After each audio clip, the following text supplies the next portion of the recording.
Okay, thank you very much. Thanks for having me.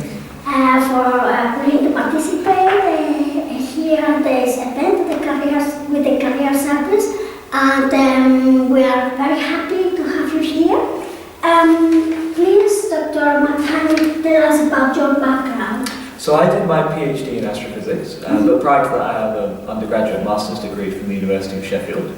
And then as I went through that, I realised I got very much interested in planets around other stars, or exoplanets. And so when I finished that, I went on to do my PhD at Kiel. But towards the end of my PhD, I realised that if I wanted to pursue an academic career, I would have to move around quite a lot to continue those postdocs if I wanted to start them. And then there was no guarantee of full-time tenure at the end of it. So I started looking around about what else I could do with the skill set I had.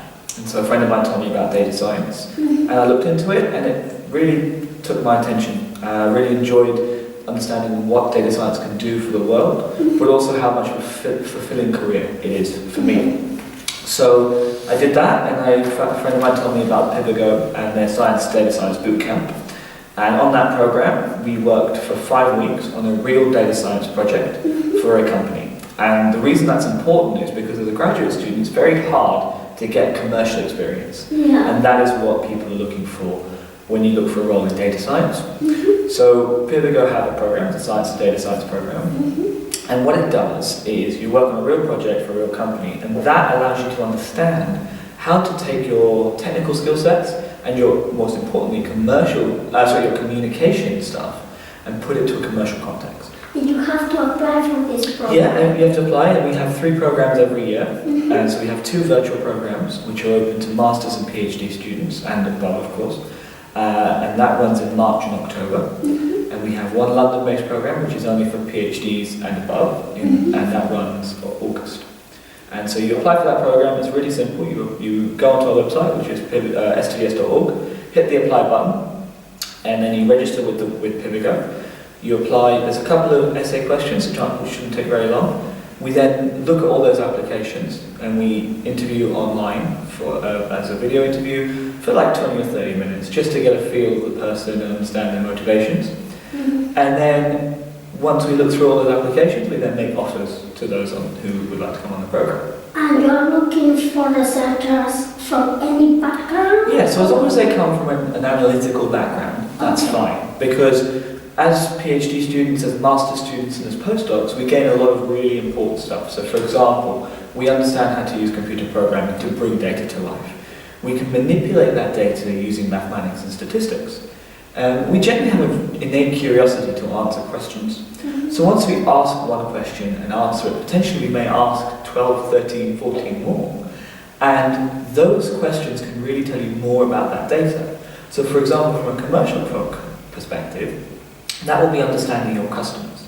And the better you understand your customers, the more valuable products and services you can give those customers. So that's why. And most importantly, it's the communication. So as graduate students, we communicate our results in various different ways. That could be through papers, through conference talks and things like that. But what that means is you can communicate very complex concepts in a very easy to understand way to both a technical and a non-technical audience. What do you think when you were at the beginning of your career? Where were you planning to end up? Well, I think when I left academia, I decided that wasn't what I wanted to do. And then when I started looking into data science, I realized that not only is it a very interesting and rewarding career from an intellectual perspective, but also that I can make a real difference. And that I can use all the skill sets I have to see my work have an instant impact. Whether that be for any sector, that's the best part. In that I knew that I understood from reading around the field that data science touches so many different sectors. And that innate ability to transfer skills across so many different areas of the workplace was something that really interested me. And companies value that continued professional development. And so I knew that I would always continue to learn and develop myself and be able to progress and have a nice career path ahead of me that I knew that I could attain. What have been the challenges during this transition? Which difficulties? Yeah, of course. I think the biggest one is to sort of get used to timescales. So as an academic, timescales can be on the timescales of sort of months to years. Whereas in sort of a more commercial setting, these can be on times of like weeks or even days. But the really nice thing is that you could do some analysis and that can be presented to key stakeholders. So for example, 1 week you could do some analysis that could be then presented to the board. And that insight is then taken into consideration to make those critical business decisions and actually make a difference and a change in the company. But I think that just as getting used to timescales on a shorter timescale was probably the most difficult. But other than that, it's actually a very simple transition. What would you do differently looking back? So I think I would have, as a PhD student, I came into my PhD with no computer programming. So I learned a computer programming language that was very only really used in astrophysics and medical physics. So I would have probably changed to a more general programming language that could be transferred both within academia and out of academia. And I probably would have read a lot more around how to apply those skill sets and where it touches. So for example, I would have read The Economist more. I would have sort of tried to understand what's going on in a business perspective, just to give myself that option of choosing between academia and commercial side.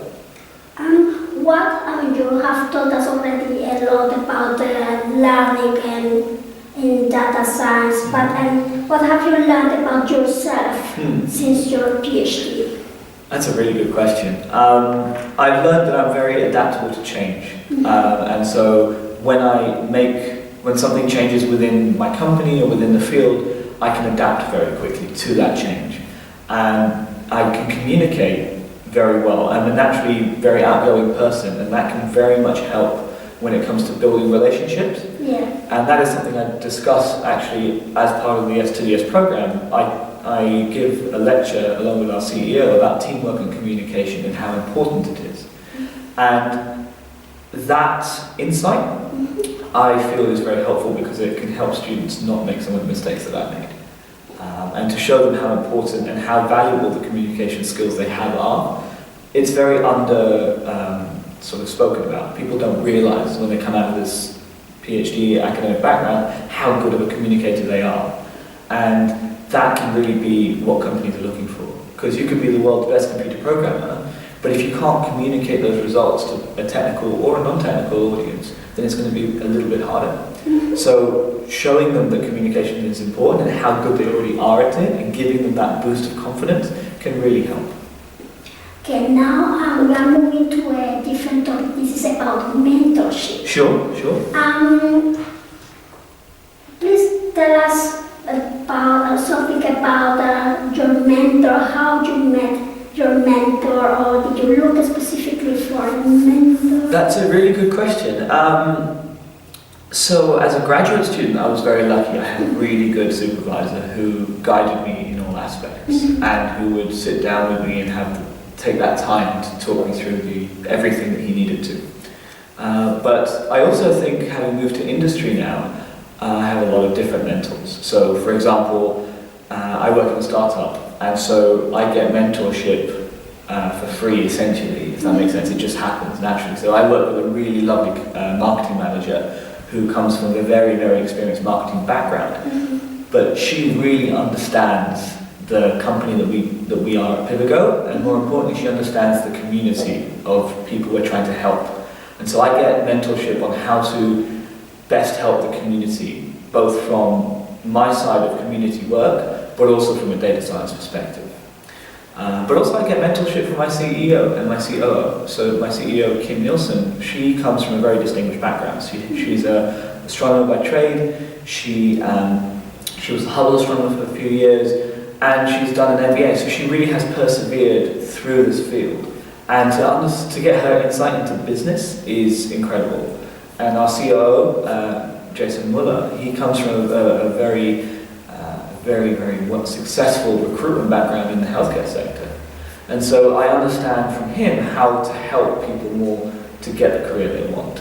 But in general, I have a lot of really good mentors. Our head of data science, for example, who we recently hired, John Leslie, he's an incredible mentor when it comes to upskilling my data science side, because he has taught me so much about how to use data science in industry, but also a lot of the practical sides on, like, the best coding practices, and really, gives me everything I need to make me a better data scientist every day.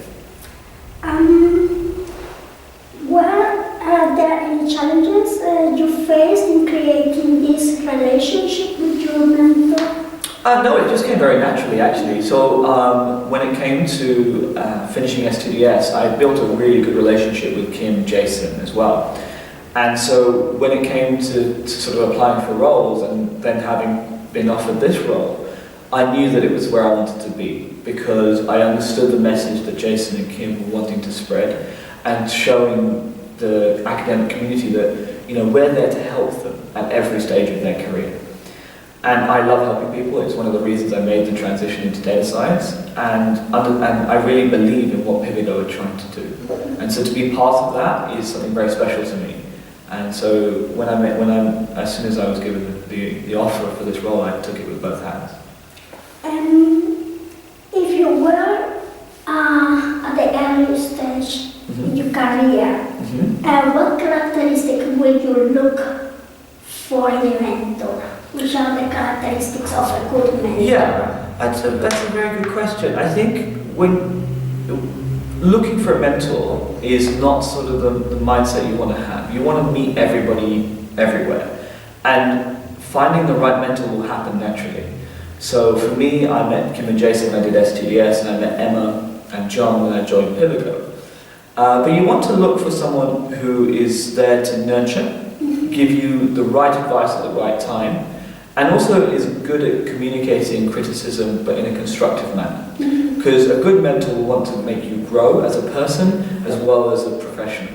So they will teach you the stuff that they have learned, and to stop you making the same mistakes they did. So just look for someone who you meet naturally. Don't actively seek a mentor, but just be outgoing and speak to as many people as you can. Okay, thank you very much. No, thank you so much for everything, for your time. That's a pleasure. Thank you for the suggestions and your advice. No worries. Thank you.